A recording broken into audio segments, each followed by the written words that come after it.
সেই বৃষ্টি শুরু হয়েছে, বজ্রপাত সহ বৃষ্টি। বৃষ্টি একটু একটু পড়তেছে, কিন্তু প্রচন্ড বাতাস।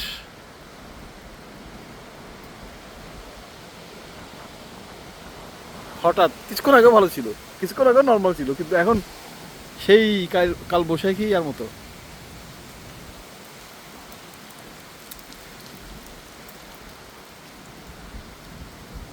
যে তুফান শুরু হয়েছে আল্লাহ জানে কি হয়। সবাই দোয়া করবেন।